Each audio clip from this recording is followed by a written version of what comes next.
Hi all, അസ്സലാമലൈക്കും.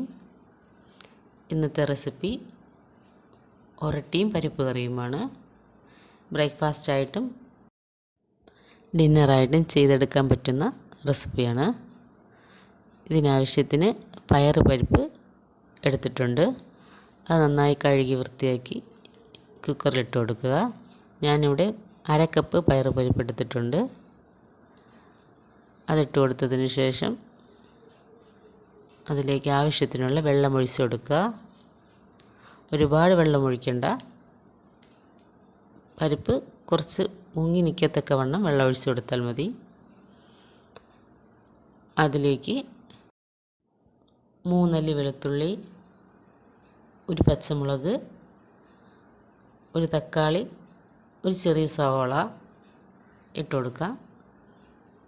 ആവശ്യത്തിന് ഉപ്പും ഇട്ട് കുക്കർ അടച്ച് 3 വിസിൽ വരുന്നത് വരെ വേവിച്ചെടുക്കാം. അതൊന്ന് വെന്ത് വരുന്ന സമയം കൊണ്ട് ഇതിനാവശ്യത്തിനുള്ള അരപ്പ് തയ്യാറാക്കിയെടുക്കാം. 1/2 കപ്പ് തേങ്ങ എടുക്കാം. ആദ്യം അതിലേക്ക് 1/2 ടീസ്പൂൺ ജീരകം ഇട്ട് കൊടുക്കാം. അതിലേക്ക് മഞ്ഞൾപ്പൊടിയും മുളക് പൊടിയും കൂടി ഇട്ട് ആദ്യം ഒന്ന് പൊടിച്ചെടുത്തതിന് ശേഷം ആവശ്യത്തിന് വെള്ളമൊഴിച്ച് ഒന്ന് പേസ്റ്റാക്കിയെടുക്കാം.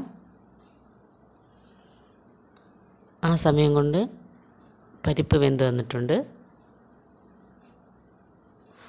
നല്ല പാകത്തിന് ഉടഞ്ഞു വന്നിട്ടുണ്ടായിരുന്നു പരിപ്പ്.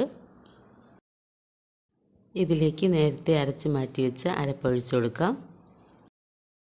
അതിലേക്ക് ആവശ്യത്തിനുള്ള വെള്ളവും ഒഴിച്ച് നന്നായി മിക്സ് ചെയ്തെടുക്കാം.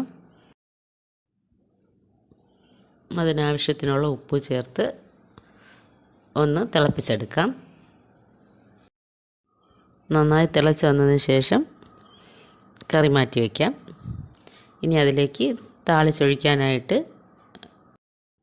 ചെറിയ പാൻ അടുപ്പത്ത് വെച്ച് അതിലേക്ക് വെളിച്ചെണ്ണ ഒഴിച്ച് കൊടുക്കാം. കടുകിട്ട് പൊട്ടിയതിന് ശേഷം ചെറുതായിട്ട് അരിഞ്ഞ് മാറ്റി വെച്ച കൊച്ചുള്ളി ചേർത്ത് ഒന്ന് മൂപ്പിച്ചെടുക്കാം. കൊച്ചുള്ളി മൂത്ത് വന്നതിന് ശേഷം 2-3 വറ്റൽമുളകും കൂടി ഇട്ട് കൊടുക്കാം. അതൊന്ന് മൂത്ത് വന്നതിന് ശേഷം കരിവേപ്പിലയും കൂടി ചേർത്ത് ഈ താളിപ്പ് പരിപ്പ് കറിയിലോട്ട് ഒഴിച്ച് കൊടുക്കാം. കറി റെഡിയായി വന്നിട്ടുണ്ട്. പരിപ്പ് കറി ഒറട്ടിക്ക് മാത്രമല്ല, ചപ്പാത്തിക്കൊപ്പവും ചോറിനൊപ്പവും നെയ്ച്ചോറിനൊപ്പം ഒക്കെ കോമ്പിനേഷൻ ചെയ്യാം. നല്ല ടേസ്റ്റായിരിക്കും.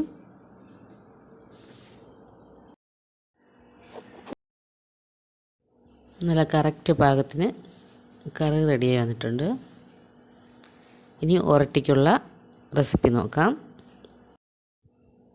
അതിനാദ്യം ഒരു പാത്രം അടുപ്പത്ത് വെച്ച് അതിലേക്ക് ഒറട്ടിക്ക് ആവശ്യത്തിനുള്ള വെള്ളം ഒഴിച്ച് കൊടുക്കാം.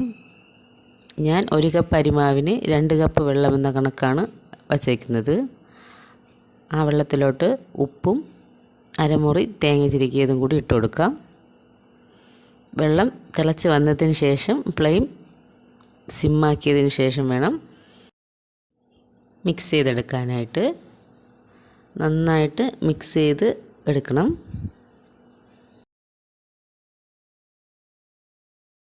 നന്നായി മിക്സ് ചെയ്തതിന് ശേഷം തണുക്കാൻ മാറ്റി വയ്ക്കാം.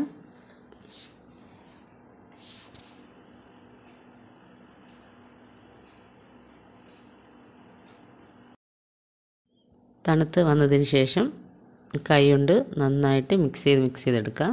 നല്ലൊരു പാകത്തിനാവുന്നത് വരെ, സോഫ്റ്റ് ആകുന്നത് വരെ മിക്സ് ചെയ്തെടുക്കാം. ഇനി ചെറിയ ചെറിയ ബോൾസായിട്ട് റോൾ ചെയ്തെടുക്കാം.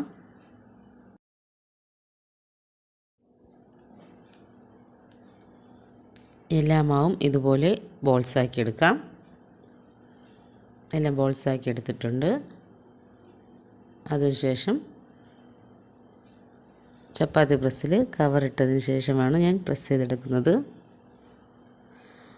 ഓരോന്നോരോന്നായി ചുട്ടെടുക്കാം. നല്ല സോഫ്റ്റായിട്ട് മാവ് കുഴച്ചെടുത്താൽ മാത്രമേ ഒറട്ടി ചുട്ടെടുക്കുമ്പോൾ നല്ല സോഫ്റ്റ് ആയിരിക്കുള്ളൂ, അല്ലെങ്കിൽ ഒറട്ടി നല്ല ഹാർഡായി പോവും. ഇനി മുഴുവനായിട്ടെല്ലാം ഇതുപോലെ തന്നെ ചുട്ടെടുക്കാം.